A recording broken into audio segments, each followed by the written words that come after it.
এটা জাহাজের সিঁড়ি আপনার আপনার দেশে মানুষ ওঠা চলার জন্য রেলিং লাগানো হয়েছে। মানুষ যদি কোনো রকমের অসুবিধা হয় উঠতে ওইটা ধরে উঠবে, বা পাশ থেকে একজনে ধাক্কা খালি পড়ে যাইতে পারে নদীতে, এই জন্য ওইটা ধরে উঠবে। আনসারের কাজ করতেছে, কোনো আউট লোকজন উঠতে দিয়েছে না, কোনো যাত্রী প্রবলেম হবে বা কোনো যদি মানুষের বিপদে ফেলানোর চেষ্টা করে মানুষ পকেট বন্ধ করে টাকা।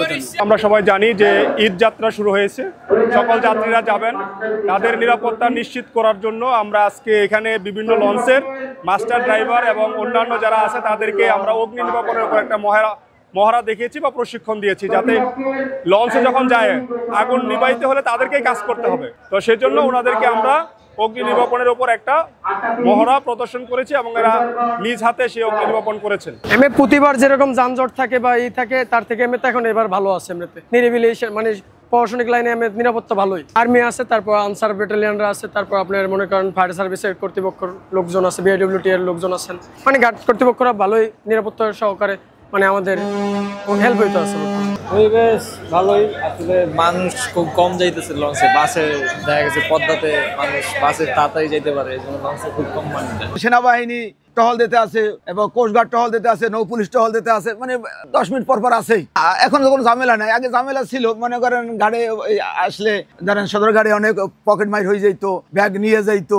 এখন এইগুলো নাই সদর গাড়ি এইগুলো দেখি যাত্রীবাহীদের কোনো মুখে কোনো কথা নাই, সুস্থভাবে আইতেছে, জাহাজে নিরিবিলি বসতেছে, বরিশাল নামতেছে। কোনো ওকে বলে না যে আমার ব্যাগ লয়ে গেছে, আমার বেন্ডিগুলো হয়ে গেছে, আমাকে টান দিয়েছে, আমার বাচ্চা নাই, এ ধরনের কোনো কাবজাব কিছু নেই। কাজ করানো হয়েছে, রং করানো হয়েছে, তারপর মনে করেন বিভিন্ন ধরনের কেবিনে অনেক ইটি দেওয়া হয়েছে। হকার উঠতে দিতেছে না, ধরেন বিআইডব্লিউ লোক আছে, তারপর আমসার আছে, বিভিন্ন প্রশাসন আছে। যাত্রীদের অসুবিধা না হওয়ার জন্য এগুলো আমাদের ব্যবস্থা নেওয়া হয়েছে। রেলিং লাগানো হয়েছে, মানুষ যদি কোনো রকমের অসুবিধা হয় উঠতে ওইটা ধরে উঠবে। আগে মানুষ অল্প ছিল এই জন্য, এখন হয়তো বেশি, বা এখন বিড়াবিড়ির মধ্যে নামে ওঠে, এই জন্য ঈদের জন্য আলাদাভাবে স্পেশাল যাত্রী আছে মোটামুটি 2টা লঞ্চে যাত্রী আছে, সবগুলো নিতেছে। আগে লঞ্চে এমনই থাকতো, 7টা প্লেজে থাকতো, এখন 7-8টাই প্লেজে আছে, যাত্রী নেই। একদম টাইম মানে ওভার করে না কোন launch, time to time side. ভাই লঞ্চ জার্নির জিনিসটা হচ্ছে অ্যাডভেঞ্চার জার্নি, এটা হচ্ছে বেস্ট। আর দ্বিতীয় কথা, বাসেও আপনার মনে করেন লঞ্চে গেলেও ঈদের টাইমটা একটু লঞ্চে যাওয়াটাই বেশি হয়, বিশেষ করে আমাদের দক্ষিণবঙ্গের মানুষদের। নতুন যে সরকার ডাক্তার ইনুস সাহেব, সে তো নিয়ম করছে যে প্রত্যেক জাহাজে বরিশাল রোডে 4 জন আনসার এবং আউন্সসহ থাকবে এবং আছে, এবং আমরা পাইছি এবং মানাবী লঞ্চে পেয়েছি এবং বরিশাল রোডে প্রত্যেকটা জাহাজেই দেখতেছি। আগে যেরকম মনে করে একজনের পার উপরে একজনের পা থুয়ে যাইতে হইতে, ফ্যানটার উপরে যাইতে হইতে, ছাদে উঠে যাইতে, এবারে যাওয়া লাগে না। যাত্রীর তেমন চাপ নাই, কেবিনেরও চাপ নাই, সিঙ্গেল লোক সবাই গাড়ি চলে যায়। এবং যারা মনে করেন 2-1টা বাচ্চা থাকে, এ নিয়ে লঞ্চে যাতায়াত কিন্তু গাড়ি যাওয়া সম্ভব না। বাস তো মনে করেন এটা তো কিনারে পথ থেকে যায়, পদ্মা ব্রিজ, আর আমরা তো নদী থেকে যাই। মনে করেন যে যাত্রীবাহী যারা চলাচলার জন্য যারা ভালো চলতে চায় এরা যাত্রীবাহী যায়, আর যারা গাড়িতে যায়, গাড়িতে অনেক তো দুর্ঘটনা ঘটে।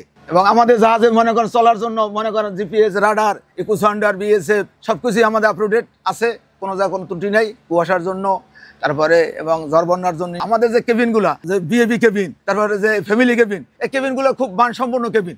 আপনি দেখলে মনে হবে যে না, যে বড় বড় যে বিল্ডিংয়ে যে থাকে আমাদের কেবিন থাকলে বোঝা যাচ্ছে না যে আমি বাড়িতে বসা আছি, কোনো প্রেশানি থাকে না জার্নির। এই খাওয়ান দাওয়ানের এবং ক্যান্টিন যে আছে, খুব ভালো ক্যান্টিন। আমাদের রাজ্জাক ভাই আছে, খুব ভালো রান্না বান্নার জন্য বুঝলেন, সে খুব চেষ্টা করে।